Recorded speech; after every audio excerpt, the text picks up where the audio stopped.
Hello guys, welcome to my channel HN classes. आज हम लोग एक बहुत ही ज़्यादा खास फार्मूला की डिराइवेशन करने जा रहे हैं। ठीक है, तो ये फार्मूला हम लोग most of the time use करते रहते हैं। ठीक है, तो इस फार्मूला को डिराइव करने से पहले हम लोग थोड़ा सा बेसिक्स समझ लेते हैं। ठीक है, हम लोग एक्चुअल में समझ लेते हैं कि क्या डिराइव करने जा रहे हैं। ठीक है, तो देखो ध्यान से इधर। सपोज आपके पास एक फैक्टर है। ओके, उस फैक्टर को मैंने इसे ड्रॉ किया। ओके, तो आपको निकलने दिया इस फैक्टर का मैग्नीट्यूड। आप क्या करोगे, इसका लेंथ मेजर कर लोगे। ओके, सपोज ये फैक्टर का नाम है ए फैक्टर। ओके, इसका मैग्नीट्यूड निकलने दिया, तो आप कैसे लिखोगे, ए का मैग्नीट्यूड। ठीक है, तो मैग्नीट्यूड मतलब क्या होता है, लेंथ होता है ना।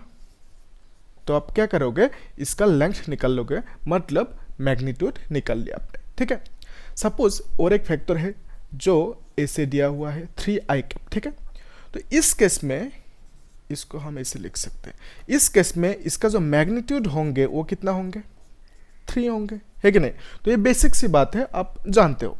सपोज अभी एक फैक्टर ऐसे दिया हुआ है 2i cap plus 3j cap.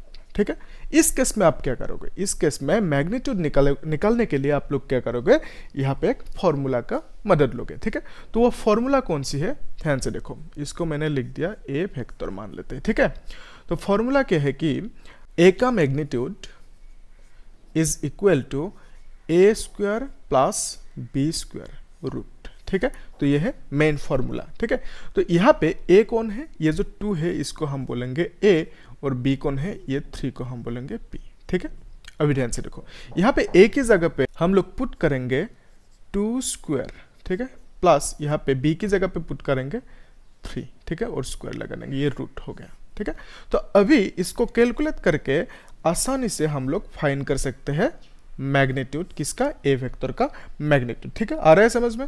Okay, तो ये आंसर कितना होंगे 13 यहाँ पे रूट। तो ए का मैग्नीट्यूड कितना आया, इतना।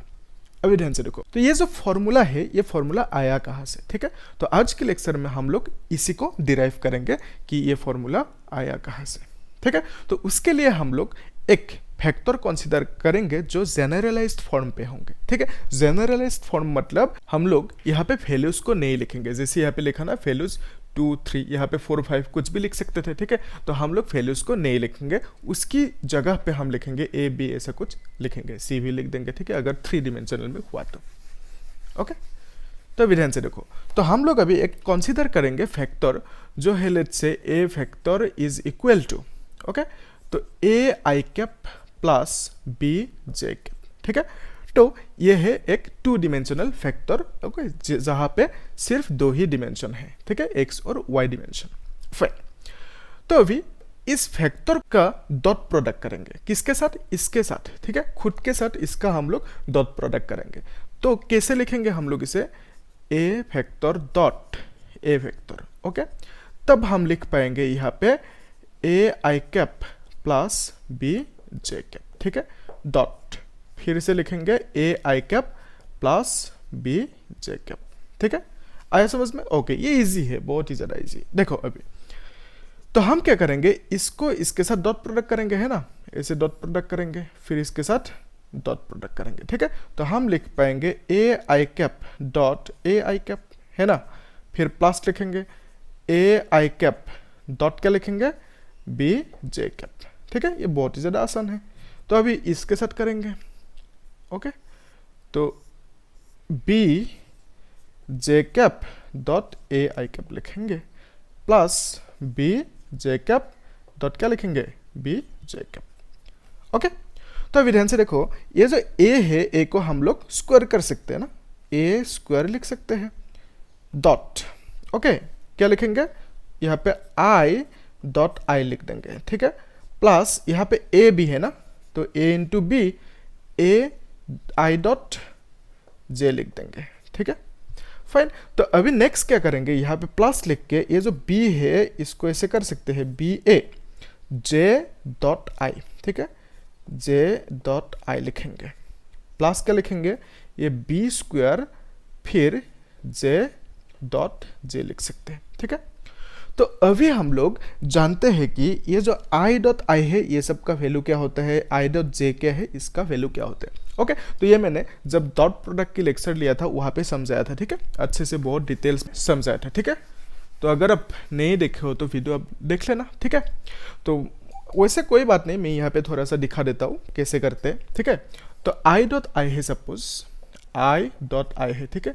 तो मेन फॉर्मूला क्या है, एक फैक्टर है सपोज ए और एक फैक्टर है बी, इन दोनों का क्या लेना है, डॉट प्रोडक्ट लेना है। तो हम लोग क्या करते हैं, ए का मैग्नीट्यूड लिखते हैं और बी का मैग्नीट्यूड, ठीक है। तो ए का मैग्नीट्यूड फिर बी का मैग्नीट्यूड और क्या करते हैं, कॉस थीटा लगा देते हैं, ठीक है। तो theta is the angle between A vector and B vector. Suppose A vector ऐसे है और बी फैक्टर ऐसे है, दोनों का बीच में जो एंगल है उसे हम लोग थीटा बोल दिया, ठीक है।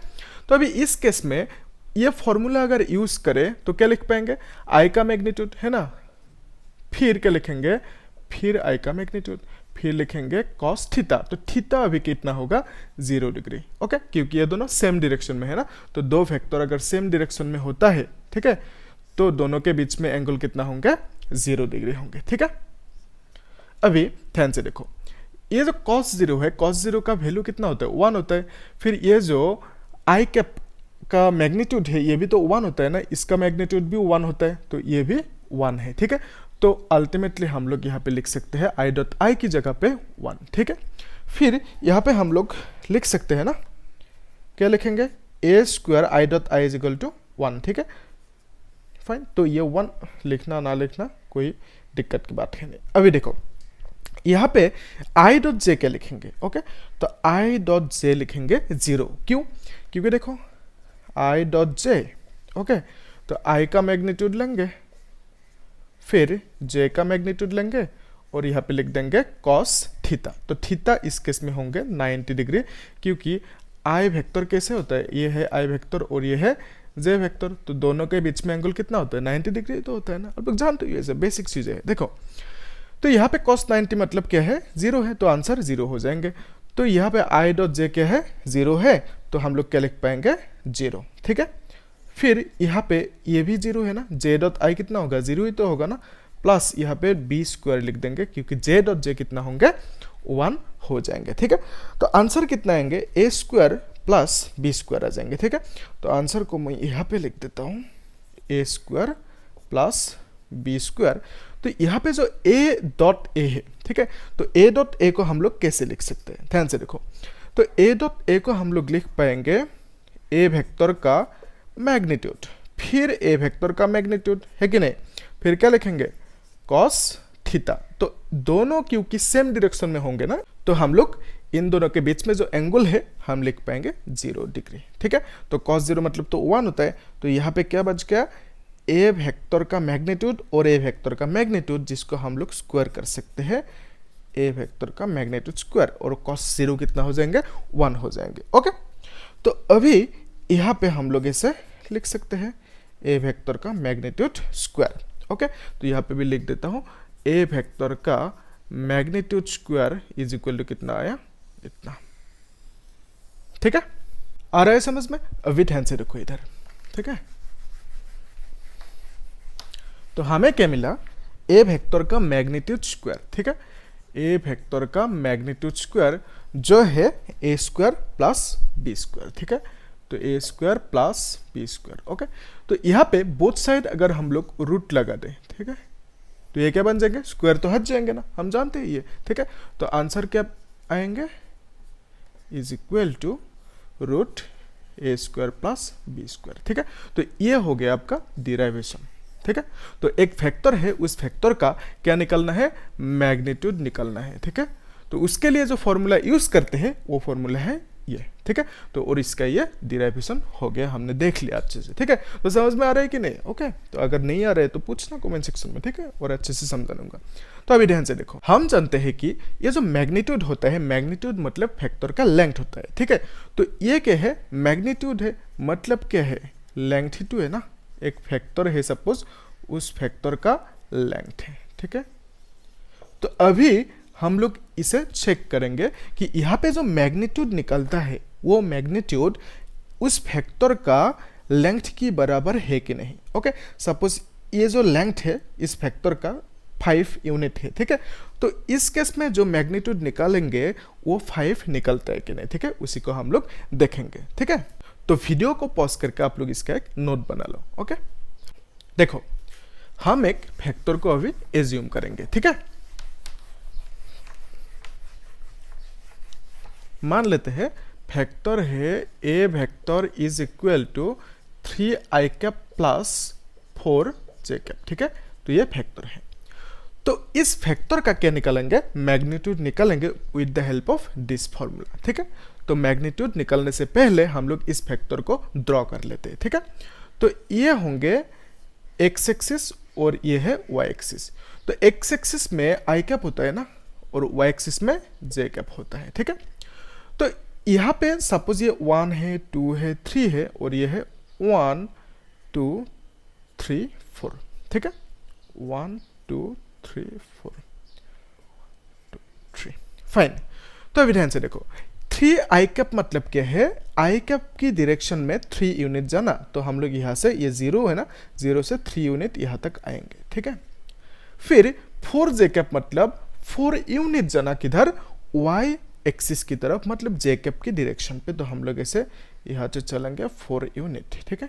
इसको हम लोग ऐसे रेफरेंस लाइन बना सकते हैं। तो यहाँ पे जो पॉइंट होंगे उस पॉइंट के लिए हम लोग एक फैक्टर ड्रॉ कर सकते हैं, ठीक है। तो ये जो फैक्टर है इसको हम क्या बोलेंगे, इसको बोलेंगे ए फैक्टर, ठीक है। तो हमें समझ में आ गया कि यहाँ पे ए वेक्टर कौन सी है और 3i कैप क्या है और 4j कैप क्या है, ठीक है। तो एविडेंस से देखो, हमने समझा कि ये जो ए वेक्टर का मैग्नीट्यूड है, ठीक है, this must be equal to the length of the vector, ठीक है। इसका मतलब इसका जो मैग्नीट्यूड है that must be equal to the length of this vector. तो यहाँ से यहाँ तक जितना लेंथ है वो इसके साथ इक्वल होना चाहिए, ठीक है। तो उसी को हम लोग फाइंड करके देखते हैं, है ना। तो हम क्या करेंगे, पहले इसका मैग्नीट्यूड निकालेंगे with the help of this formula, ठीक है। देखते हैं। तो ए वेक्टर का मैग्नीट्यूड जो फॉर्मूला था क्या था, ए स्क्वायर। ए स्क्वायर मतलब कितना है, 3 का स्क्वायर, ठीक है। तो 3 का स्क्वायर प्लस ये जो 4 है इसका स्क्वायर, ठीक है। तो ये जो 3 है, 3 को स्क्वायर करने से 9 मिलेगा, प्लस 4 4 जा 16। इसका आंसर कितना आएंगे, 25, ठीक है। तो यहाँ पे लिख सकते हैं 5। तो ए वेक्टर का जो मैग्नीट्यूड है दिस इज हाउ मच, 5। तो इसका मतलब इसका जो लेंथ है ये भी 5 आना चाहिए, ठीक है। तो कितना आएंगे, कैसे देखेंगे हम लोग, बाय यूजिंग पाइथागोरस थ्योरम, ठीक है। तो इसके लिए हम लोग एक काम करते हैं ना, इसका नाम देते हैं सी और इस पॉइंट का नाम दिया सपोज डी, ठीक है। तो ये एक राइट एंगल ट्राइंगल हो गया ओ सी डी। तो ये जो राइट एंगल ट्राइंगल है यहाँ पे हम लोग पाइथागोरस थ्योरम लगा सकते हैं, ठीक है। तो क्या करेंगे, ओ सी स्क्वायर लिखेंगे, फिर that is equal to O D square, ठीक है। O D square plus D C square, ठीक है। ये बहुत ही आसान है, ठीक है। तो यहाँ पे हम लोग ओ डी की जगह पे लिख सकते हैं, ओ डी मतलब क्या, 3 यूनिट है ना। तो यहाँ पे लिखेंगे हम लोग 3 स्क्वायर प्लस डी सी मतलब कितना है, डी सी मतलब 4 है ना। ओके, तो हम लोग यहाँ पे 4 स्क्वायर लिख देंगे। तो आंसर क्या आएंगे, 9 प्लस 16, ठीक है। तो यहाँ पे आंसर आएंगे 25। तो ओ सी स्क्वायर मतलब क्या है, 25, ठीक है। तो अगर हम लोग रूट लेंगे तो स्क्वायर हट जाएंगे, यहाँ पे रूट लग जाएंगे ना, ठीक है। तो आंसर आएंगे 5। तो ओ सी का आंसर कितना आया, 5 आया, ठीक है। तो इसका मतलब ये जो ओ सी लेंथ है, इस फैक्टर का ही तो लेंथ है ना, तो इस फैक्टर का लेंथ कितना आया, 5 आया, ठीक है। लेंथ ऑफ द फैक्टर कितना आया, 5 आया। और ये जो मैग्नीट्यूड है, मैग्नीट्यूड कितना आया, 5 ही आया, ठीक है। तो यहाँ पे हमने चेक कर लिया कि एक्चुअल में फैक्टर का जो मैग्नीट्यूड होता है this is nothing but the length of the vector, ठीक है। आ रहा है समझ में, ओके। तो आप लोग इसका एक नोट बना लो, ठीक है। यहाँ पे मैं आप लोगों को और एक चीज समझा दूं कि ये जो फैक्टर है ये 2 डिमेंशनल केस के लिए है, ठीक है। मतलब यहाँ पे सिर्फ आई कैप और जे कैप है जो कि 2 डिमेंशनल है, ठीक है। अगर 3 डिमेंशनल में है फैक्टर तो हम लोग मैग्नीट्यूड कैसे निकालेंगे उसे भी देख लेते हैं, ठीक है। बहुत ही आसान है, ठीक है। जस्ट एक एक्सटेंशन कर देना है, ठीक है। शायद आप लोग जानते ही हो, ओके। देखो ये ए वेक्टर है, मैंने लिख लिया suppose 3i cap plus 4j cap plus 2k cap, okay. यहाँ पे 3 डिमेंशन हो गया ये, ठीक है। तो इसका मैग्नीट्यूड निकालने के लिए हम क्या करेंगे, सेम फॉर्मूला लगाएंगे, ठीक है। फिर यहाँ पे क्या करेंगे, 3 को स्क्वायर कर देंगे प्लस 4 को स्क्वायर प्लस 2 का स्क्वायर कर देंगे, ठीक है, और एक रूट लगा देंगे, एकदम इजी, ठीक है। तो ये है टेक्निक 3 डिमेंशनल केस के लिए मैग्नीट्यूड निकालने का, ठीक है। तो यहाँ पे हमने समझ लिया 3D 2D में कैसे निकलते हैं मैग्नीट्यूड, और फॉर्मूला का डिराइवेशन भी देख लिया, ठीक है। तो नेक्स्ट क्लास में हम लोग देखेंगे वो जो ट्रायंगुलर लॉ होते हैं ना, वेक्टर एडिशन के लिए हम लोग यूज़ करते हैं। सपोज 2 वेक्टर दिया हुआ है, ठीक है, तो दोनों का एडिशन कैसे होंगे वो सब हम लोग देखेंगे। फिर जो पैरेललोग्राम लॉ होता है ना वो भी देखेंगे, ठीक है, नेक्स्ट क्लास में। Okay, till then bye bye, thank you.